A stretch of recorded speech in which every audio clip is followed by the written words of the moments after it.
Meudon. Pourquoi pas monter sur des ânes? Pourquoi pas au bois de Meudon? Les sévères sont les profanes. Ici, tout est joie et pardon. Rien n'est tel que cette ombre verte, que ce calme un peu moqueur, pour aller à la découverte, tout au fond de son propre cœur. On chante, l'été nous procure un bois pour nous perdre. Au buisson, l'amour met dans la mousse obscure la fin de toutes les chansons. Paris foule ses violettes, Breda, terre où Ninon déchu, et répand ses vives toilettes, et qui l'on dirait presque. Chut! Prenez garde à ce lieu fantasque. Ève Meudon achèvera le rire ébauché sous le masque, avec le diable à l'opéra. Le démon dans ses bois repose, dont le grand vieux Satan fourchu, mais ce petit Belzébuth rose, qu'Agnès cache dans son fichu.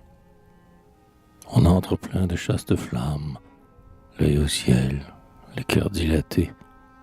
On est ici conduit par l'âme, mais par le fond on est guetté.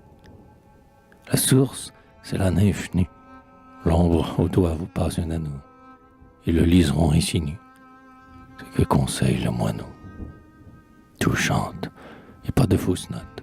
L'hymne est tendre, et l'esprit de corps, des fauvettes et des linottes, éclate en ses profonds accords. Ici l'aveu que l'âme couve échappe aux cœurs les plus discrets. La clé des chants qu'à terre on trouve ouvre le tiroir au secret. Ici l'on sent, dans l'harmonie, tout ce que le grand pan caché peut mêler de vagues ironies aux bois sombres ou aux rêves psychés. Les belles deviennent jolies, les cupidons viennent et vont, les roses disent des folies, et les chardonnerets en font. La vaste jeunesse est tournée vers son but, renaître à jamais. Tout vibre, on sent de l'hyménée, et de l'amour sur les sommets.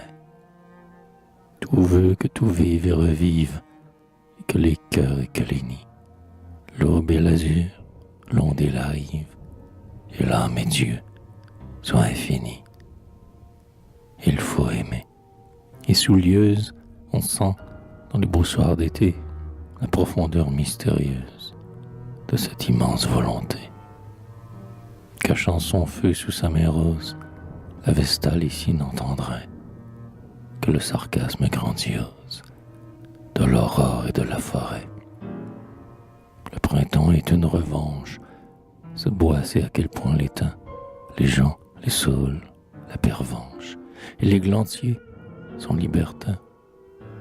La branche cède, l'herbe plie, l'oiseau rit du primontion. Toute la nature est remplie de rappels à la question.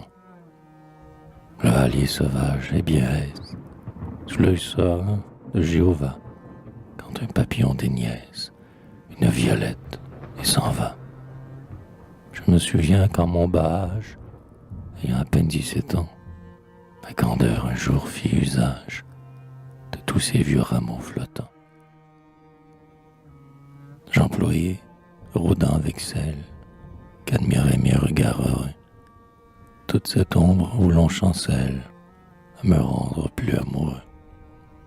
Nous fîmes des canapés d'herbe, nous nous grisâmes de lilas, nous palpitions, joyeux, superbes, éblouis, innocents.